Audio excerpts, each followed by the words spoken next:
Hola, bienvenidos a este nuevo desglose de nuestro material fuente. Hoy tenemos entre manos un tema fascinante que nos llega por cortesía de la Subdirección de Medio Libre de la ORL.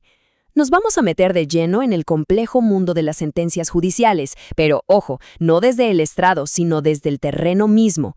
Vamos a explorar exactamente cómo se gestionan las sentencias de servicio comunitario para evitar el dolor de cabeza más grande del sistema, el abandono. Esta es una mirada a fondo sobre cómo los datos y la psicología hacen equipo para garantizar que la justicia no se quede, solo en el papel. A ver, entremos en materia. El objetivo central de todo este esfuerzo no es simplemente poner a alguien a cumplir horas de trabajo por pura obligación o castigo. Para nada. El propósito fundamental aquí es transformar un mandato de un juez en una experiencia real de integración y restauración. Es lograr que el trabajo beneficie a la comunidad, claro, pero que al mismo tiempo restituya a la persona. Y para lograr ese delicado equilibrio, necesitamos una herramienta de medición quirúrgicamente precisa. Nuestra hoja de ruta para esta explicación es súper directa. Veremos qué es el instrumento, la metodología actuarial detrás de él, los 8 criterios de evaluación, cómo se hace la ponderación crítica y cerraremos con un caso totalmente práctico. Arranquemos. Empezamos con el primer punto, el instrumento Ivariscus CSPC. Este nombre, que suena tan técnico, en realidad esconde una función vital.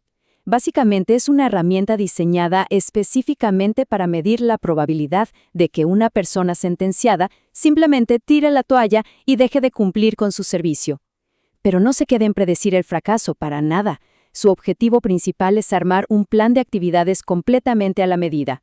Busca identificar esos factores de riesgo criminógenos y establecer estrategias preventivas para asegurar que la sentencia sí o sí se complete con éxito. Pasamos a la sección 2, la famosa metodología actuaria ajustada. La base científica de todo esto se conoce como metodología actuarial ajustada. Y para entenderlo fácil, imaginemos la navegación de un barco inmenso.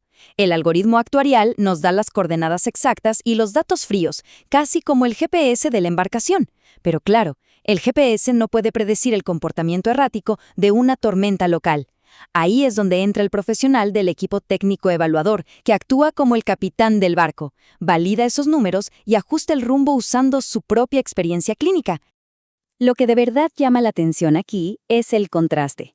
Por un lado, tenemos los parámetros actuariales. Pura información estadística, datos duros, factores históricos. Por el otro está la validación clínica. Es totalmente indispensable contar con el ojo humano para considerar esos riesgos raros o dinámicos que una máquina o un cuestionario estándar pasarían por alto. Es lo mejor de ambos mundos. Decisiones basadas en evidencia empírica para evitar sesgos, pero con la flexibilidad y el criterio del análisis humano. Número 3. Los 8 criterios de evaluación. El instrumento divide el análisis en 8 grandes bloques. Los primeros 4 son súper reveladores. Primero, el tiempo libre. Si no lo hay, el servicio se descarrila fácil. Segundo, si faltan las habilidades para cierta labor, la frustración casi siempre termina en abandono. Tercero, y esto es clave, el consumo de sustancias. Sea esporádico o dependiente, es un riesgo altísimo que puede impedir incluso que la persona empiece a trabajar. Y cuarto, el historial de disposición.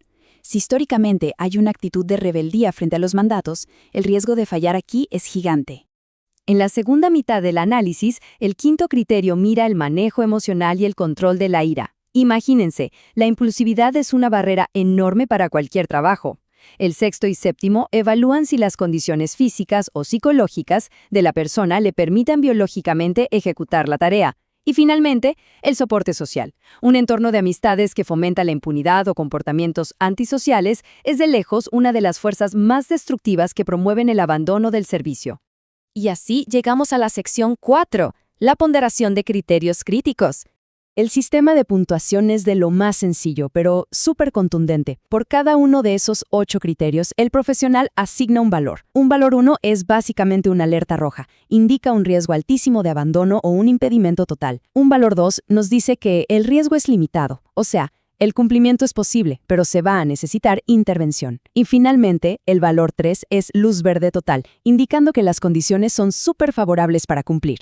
Entonces, el punto crucial de la evaluación es este. Más allá de sumar números, el equipo técnico puede mirar todo el panorama y marcar hasta 2 de esos factores como absolutamente críticos. Esto lo cambia todo. Si ven un problema severo, digamos un consumo activo de sustancias, lo subrayan en rojo intenso. Automáticamente se convierte en la prioridad número 1 y exige estrategias inmediatas antes de que la persona ponga un pie en la unidad receptora. Al sumar todo, obtenemos un puntaje global.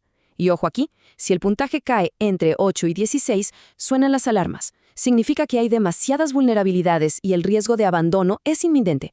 Aquí se requieren estrategias súper estrictas de prevención.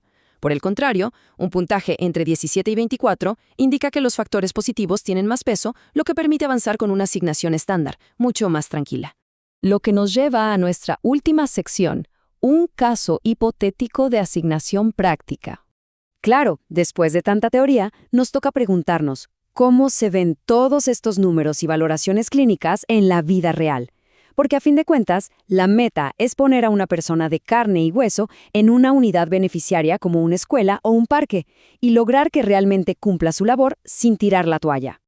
Y esto ilustra de manera brillante la utilidad de esta herramienta. Pensemos en un perfil hipotético sacado directamente de la demografía de mayor riesgo que menciona nuestro material fuente, un hombre de entre 18 y 35 años. Digamos que el equipo detecta un consumo esporádico de sustancias. Eso le da un valor 2. Aparte, no tiene habilidades laborales específicas, un valor 1. Si no tuviéramos esta metodología, seguramente lo mandarían a hacer cualquier tarea genérica, preparándolo básicamente para fracasar y abandonar.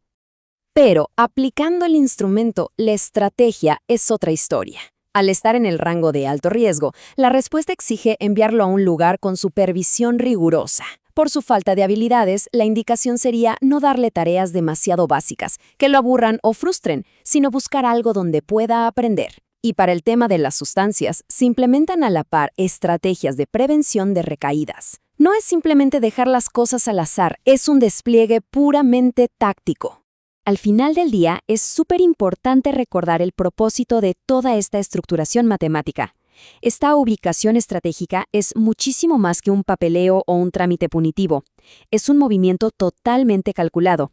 Gestionar los riesgos así asegura que la persona se quede, termine su servicio, modifique sus conductas y de verdad empiece a resocializarse dentro de su propia comunidad. Para cerrar esta explicación, dejemos una idea sobre la mesa. Hoy vimos cómo una metodología actuarial ajustada puede tomar vulnerabilidades humanas y convertirlas en planes de acción sólidos. Queda clarísimo que cuando estructuramos la justicia con precisión y con datos, no solo evitamos que las sentencias se queden en el olvido, sino que convertimos una obligación legal en una herramienta real para reparar el tejido social. La ciencia nos demuestra que, con la ruta correcta, el servicio sí une y el trabajo de hecho restaura. Muchas gracias por acompañarnos a lo largo de este análisis.